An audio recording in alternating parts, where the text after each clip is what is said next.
In this lecture, we will be discussing about the unit 1 of our syllabus, which contains abstract algebra part. So the first thing is there, maximal and prime ideal. But before starting this topic, I just want to recall few things that is from the part of abstract algebra 1, that is ring theory 1. From this part, we need few definitions and few examples in order to discuss this topic, maximal and prime ideal. So let me just recall the few previous things at first. First of one is ideal. All of you know what an ideal is. Ideal, the definition is, suppose R plus comma dot be a ring and S be any non-empty subset of R.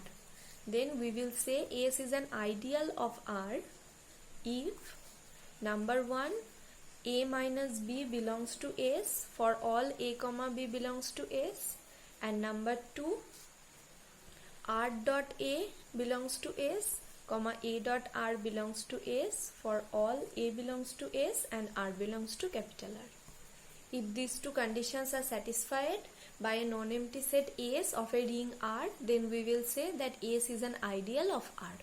Now suppose if not both the conditions are satisfying, one of them is satisfying. If this condition is satisfied, then we will say it is a left ideal, and if this condition is satisfied only, then we will say it is a right ideal. Now that means ideal means both a left ideal and both a right ideal. For some example, what we can take? We can consider the ring Z plus dot, that means the set of all integers. What are the ideals of Z? It is denoted by mz, where m belongs to Z also, that means generated by an integer. This is an example of an ideal of Z. Similarly, we can also define many other examples using matrices. The examples using matrices are very important. Like if you consider M 2 by 2R, that means all 2 by 2 matrices over real number field, then this set is A0 B0 such that A comma B belongs to belongs to R.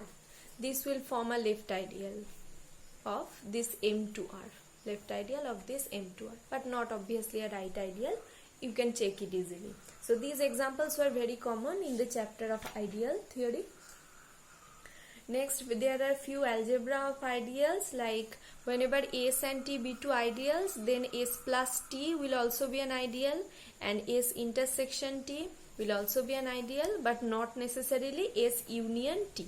S union T may or may not be an ideal. It will be an ideal if it satisfies the condition S subset of T or T subset of S. Then it will form an ideal. And we also know that for a ring R, suppose S is an ideal, and if S contains 1 means the unity, that is the multiplicative identity of the ring R. So if S contains this unity element, that is 1, then from there we can conclude that R equal to S. This is a very important property of ideal theory. That is, whenever an ideal contains the unity of the particular ring, then it will be equal to that ring. So R equal to S. We will use this property to solve some problems and examples like this. Next one is principal ideal. The next topic was principal ideal. What was principal ideal? Principal ideal means when the ideal is generated by a single element. Ideal is generated by a single element. That means suppose some A belongs to the set R, then the ideal generated by A will said to be a principal ideal. For example, our very common example we can consider is 0. This is obviously an ideal for the ring R, and this is an example of a trivial example. This is, and it is obviously generated by the singleton element 0. So this is a principal ideal of R.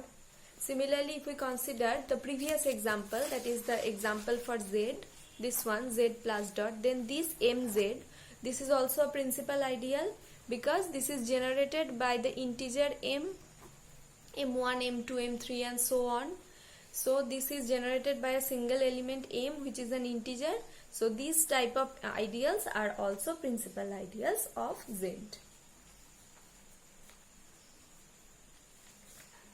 Next was principal ideal ring. So what was principal ideal ring?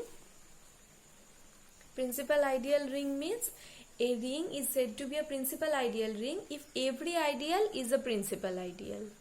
If every ideal is a principal ideal. That means whenever we get one ideal of that ring, it can be generated by a single element. A very common example for a principal ideal ring would be Z, because we just check that the ideals of Z are of the form MZ, and MZ means generated by M. That means it's a principal ideal. So all the ideals of Z are of the form MZ, which are principal ideals. So all the ideals of Z are principal ideal. That means Z is a principal ideal ring. That was a very common example. Similarly, we can also show that Zn, that is residue class modulo n, this is also a principal ideal ring, an example of a principal ideal ring.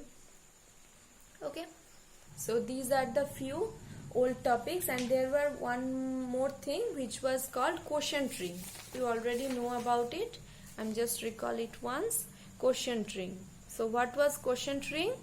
Quotient ring was, suppose we have a ring R and suppose I be an ideal of R. Then we are considering this set R by I. Its elements will look like this, A plus I. Right? This is quite similar with the concept of coset. Coset of a group. So R by I, its elements are denoted like this, A plus I. This will form a ring under plus and dot defined by A plus I plus B plus I will be equal to A plus B plus I. This one, and dot, how will we define dot? A plus I into B plus I equals AB plus I.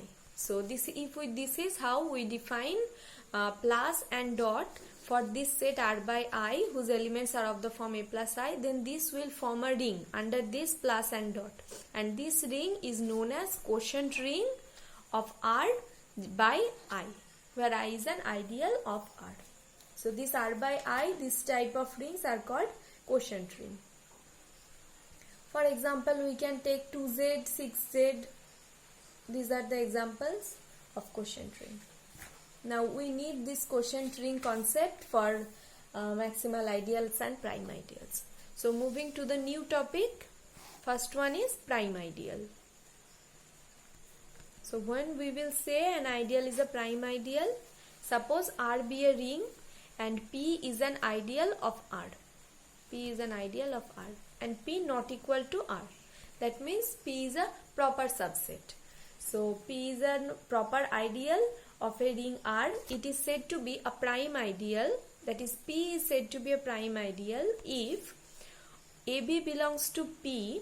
This will imply A belongs to P or B belongs to P for all A comma B belongs to R. That means if P is satisfying this property, that is whenever the product of two elements of the given ring capital R belongs to P, that means either one of them always belongs to P. That is, AB belongs to P will imply either A belongs to P or B belongs to P. Then P is said to be a prime ideal. Okay. Now let's get some example. Suppose we are considering, first example, suppose we are considering the ring Z, this one, and considering the ideal 0, the trivial example we are considering at first. So let's check this 0, because this is an ideal, obviously trivial ideal. So let's check this becomes a prime ideal or not.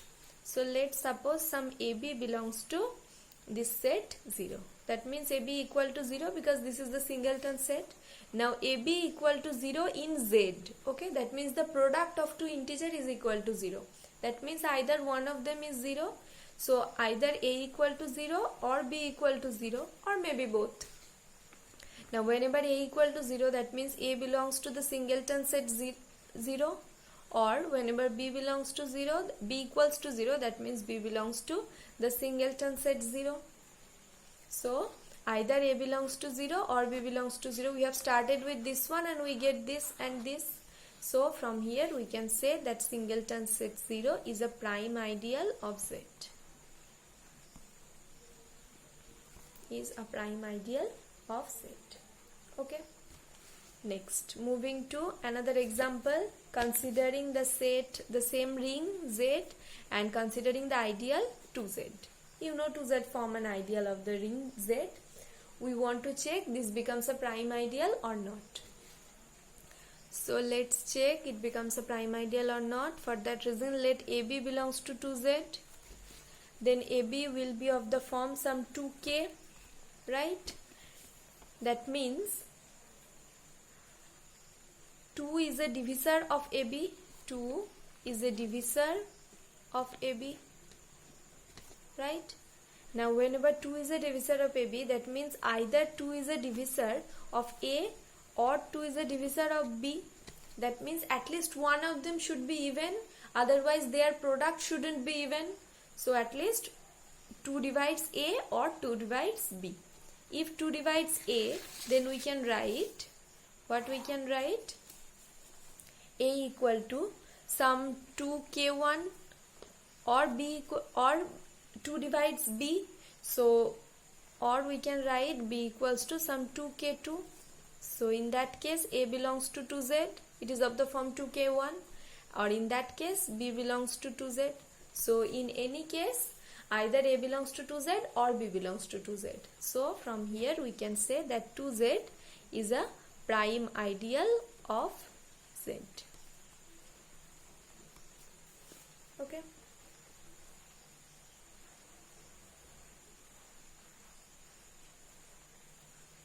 Now let's take another example. 4Z, or we are considering the ring as 2Z and considering its ideal 4Z. Let's check the 4Z. We all know 4Z forms an ideal under the ring 2Z. Now let's check 4Z is a prime ideal or not. Now 4 belongs to 4Z, right? That means 2 into 2 belongs to 4Z. Now if it becomes an prime ideal, then according to the definition of prime ideal, 2 or 2, that means ultimately 2 should belongs to 4Z. But is this true that 2 belongs to 4Z?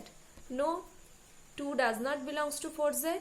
So from here we can say that 4Z is not a prime ideal of 2Z.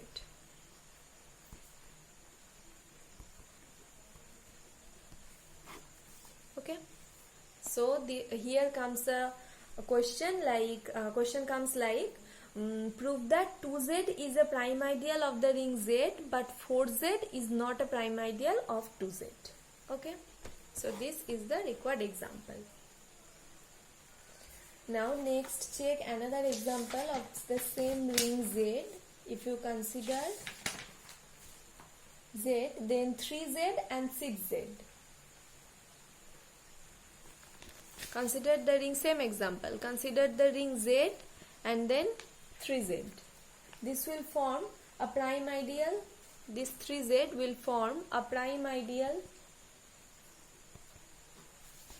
But then consider 6Z, the ring as 3Z and 6Z as the ideal. Then this won't form, 6Z won't form a prime ideal. It will not a prime ideal. Why 6Z will not be a prime ideal? Because if you take the example 3 into 2 belongs to 6Z, that means 6 we can write it as 3 into 2. This belongs to 6Z, but neither 3 belongs to 6Z nor 2 belongs to 6Z. So from here we can say that 6Z is not a prime ideal of 3Z, though 3Z is a prime ideal of Z. Okay, so this is also another example of not a prime ideal.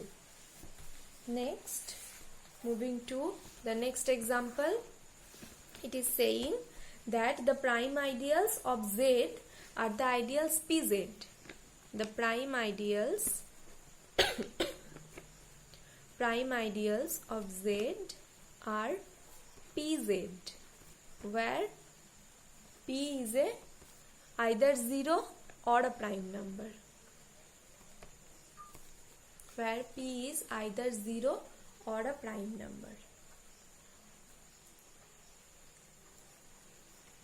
That means we need to prove that whenever we will get any prime ideal of our ring Z, it will be of the form Pz, where either P is 0 or a prime number. It's an if and only if condition.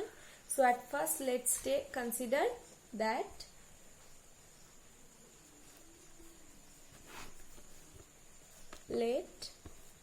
considering the null ideal 0, okay, whenever the case is P equal to 0, then this null ideal 0, this we have already proved that this becomes a prime ideal of Z. So we can write it of the form 0 into Z, where P is the 0. That means the first case is proved, that is if either P equal to 0, then this is a prime ideal. Now let's take P is a prime number. We have to prove then Pz is a prime ideal. Okay, so let P is a prime number, and we need to prove Pz is a prime ideal. So for that reason we are considering some AB belongs to Pz. We will show either A belongs to Pz or B belongs to Pz. Now whenever AB belongs to Pz, AB will of